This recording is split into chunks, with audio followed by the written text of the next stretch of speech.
Now joining us is Julie Reed, who's with the Humane Society of Iredell. Thanks for joining us. Thank you. Thanks for having me. Thanks for coming on the show. So how long has the Humane Society been in Iredell County? Technically since 1975. Okay. It originally was formed by a group of women who would meet on Sunday mornings for coffee and tea and talk about what they can do for the animals in the community. And how is it funded now? It is funded by private donations. Okay. We don't receive any governmental, state, county funding at all. So we rely heavily on our private donors. And tell us about the core mission. What's it really all about at the heart of it, and what are the key things that you do there? Well, the heart of it is really placing adoptable animals into forever homes. That's the major concept of our mission. We also want very much to educate our community about the importance of spaying and neutering your pets to eliminate the overpopulation of pets. We also want to educate the community about some of the best ways to care for your pets and offer assistance if we can. And how do you do that? Do you have classes, or how do you communicate this to the public? Well, we occasionally have a public meeting. Okay. We're entertaining now that we've got a building, we're entertaining the thought of having monthly community meetings that are free to the community, where we have different topics that we discuss each month. Okay. So we're trying to pull that together, but we do a lot of telephone calls, walk-ins, a lot of education in those regards. Do you have like any kind of requirements, anything when somebody comes to adopt? Because I know we adopted our cat from a pet rescue, and we had to basically sign a contract about how we were going to care for the cat, make sure that the cat was neutered, make sure that they followed up to make sure that we had the cat neutered, which I think is a good thing, because they're making sure that people that are picking up the animals are going to treat them responsibly. Do you have similar rules? We do. We have an adoption application that we have everyone fill out in full and sign, and then we review a number of things on the application.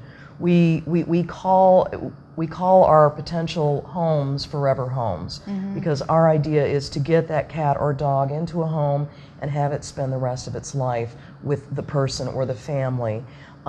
We do have people sometimes that will chuckle and say it was easier to buy a house. Yeah. But those people also understand that the animals we have are homeless for a reason, and we don't want them to be homeless any longer. Right. So they do understand our mission in putting them to the right home and the right match, ideally. Now, do you do any of the procedures in your office as far as exams or spaying or neutering, or how do you get involved with the public with regards to that? We've got a relationship with the SNP Regional Low-Cost Clinic in Hickory. Okay. They are a regional spay-neuter for low-cost spay-neuter clinic, and they serve many counties in North Carolina. And so they come to our building twice a month, pick up the patients that have made appointments, take them to the clinic, they spend the night after their surgery, they come back the next morning. So really members of the community don't have to do much of the legwork. And it's anybody in the community can Anybody in the community can take advantage of the low prices. And how much is it? Because I know it can be in the hundreds of private. If you have it done privately. With the low-cost clinic, the average is about $70 for a male or a female animal to have them spayed or neutered. And that's It's about the average. Yeah, male cats are a lot less. They're $55, but the average is about $70. And how many animals do you typically have that are open for adoption at any given time? Typically around 80 animals. That's quite a big selection if people are looking for a pet. It is. We try to have a 50-50 balance of cats and dogs, but currently we have more cats in the program than dogs. But we normally have about 70 to 80 at a time. Do you hold the animals until you find them a home, or how do you? We do. So it's a no-kill shelter? We are a no-kill facility. Okay.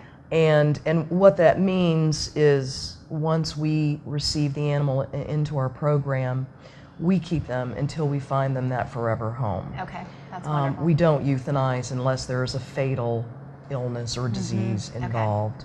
Okay. So, yes. And do you do adoption fairs too? Are there any adoption We do. We hold adoption fairs at our facility Okay. in Mooresville. And where exactly? It's at 110 Robinson Road in Mooresville, right on the Okay. corner of 150 and Robinson Road near Big Okay. Daddy's Restaurant. A lot of people know Oh, that. yes, okay. And we hold our adoption fairs on the 2nd, 4th, and 5th Saturday every month. Okay. Dogs will be at our facility, and the majority of our cats will be at the PetSmart in Mooresville. Oh, okay. And we do have that on the Lake Norman events calendar as well. So if you forget that, you can also go and Yeah. find out information there. And get a That's nice, great. cute dog or cat. Absolutely. Take home with you. We have 2 rescue dogs. Yay, yay. That's wonderful. And if people want to make a donation, let's tell them how to do that. They can mail a donation to us, our P.O. box, or and actually they can access our website for all the different donation possibilities. We accept PayPal on our website. We have a lot of people that will just walk in and write us a check or bring us physical in-kind donations. We call it towels, pet food, supplies that we use on an everyday basis. That's a great thing too. Like my daughter's Girl Scouts last year collected blankets. Right. And, yeah. There's a lot of the good thing for the kids to do is to pull together Very. those kinds of donations. Right. A lot of kids are having birthday parties now, and in lieu of receiving gifts, they're asking for pet food and toy donations that. for the Humane Society. So that really touches us. You can volunteer as well. You're open to volunteers. Absolutely. We need volunteers to help us keep the building open and continue our mission helping the animals.